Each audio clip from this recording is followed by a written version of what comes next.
Hello, this is Dr. David Green, CEO of the Florida Pain Network. Today's topic is an overview on epidural injections. An epidural injection is an outpatient procedure.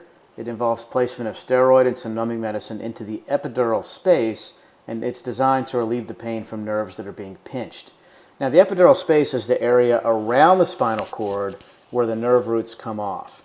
These injections do not go into the spinal cord or into a nerve root at all. The indications for an epidural injection primarily is a herniated disc with radiculopathy or sciatica, such as you see here. This is actually just a large disc bulge. There's no disc that's come out and herniated, but you see how the nerve root's getting pinched there.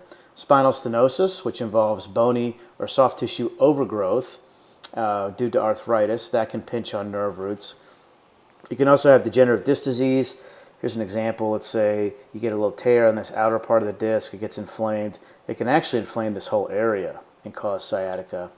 And a compression fracture can actually cause some problems with nerve roots and be helped with an epidural injection. There are 3 different types of epidural injections. One you can see here, it's called an interlaminar epidural injection. That's the one that was invented back in the 1950s.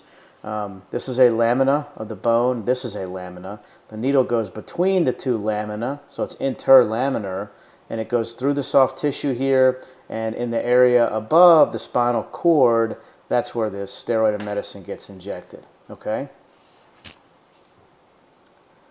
This is a transforaminal epidural injection.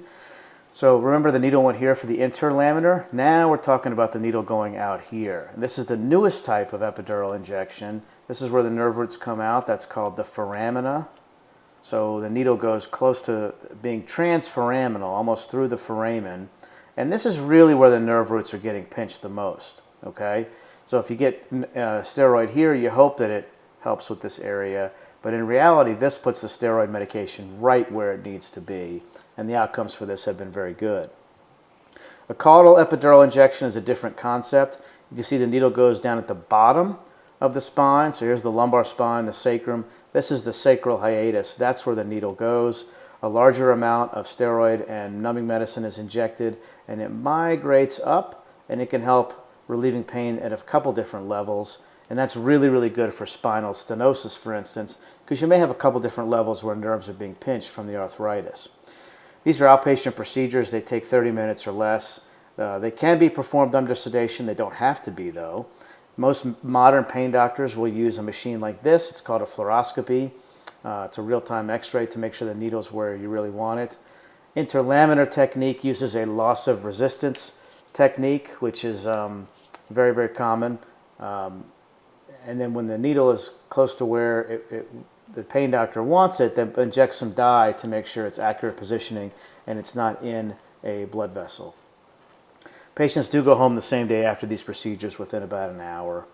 How well do they work? There have been dozens of studies looking at epidural injections over the years. The best studies, which is where fluoroscopy is used to make sure the needle is accurate, have shown 75 to 90% good to excellent results with epidural injections. Now, a person may need a series of 3 injections over a 6-week period to get the best results. The numbing medicine usually works immediately, and the steroid kicks in from 2 to 3 days and provides sustained relief for a few days to a few months. There are some minor risks: infection, bleeding. You should stop anti-inflammatories 5 to 7 days beforehand. There could be an allergic reaction, side effects of steroid, which are temporary typically. There could be nerve injury. It may not work. And the complication rate overall is well under 1%. Epidural injections are not FDA approved for use in the spinal canal. This is really not a bad thing. Medications are used all the time for off-label indications effectively. 40% of medications are used off-label. It's legal, it's often beneficial. All it means is that the manufacturers didn't go back to the FDA to add that to the label. Here's some examples of FDA off-label. Neurontin, it's used off-label for nerve pain and migraines. Lidoderm, it's used, the skin patches are used off-label for back pain, knee pain, whatnot. Propranolol as a blood pressure medication is used off-label all the time for performance anxiety. The top non-operative pain management clinics throughout Florida are with the Florida Pain Network.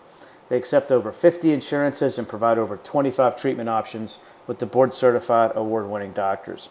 Visit us online for the Tampa area today at painmanagementtampa.com, and then call us for more information and scheduling at 813-666-4399. I'm Dr. David Green with the Florida Pain Network. Your pain stops here.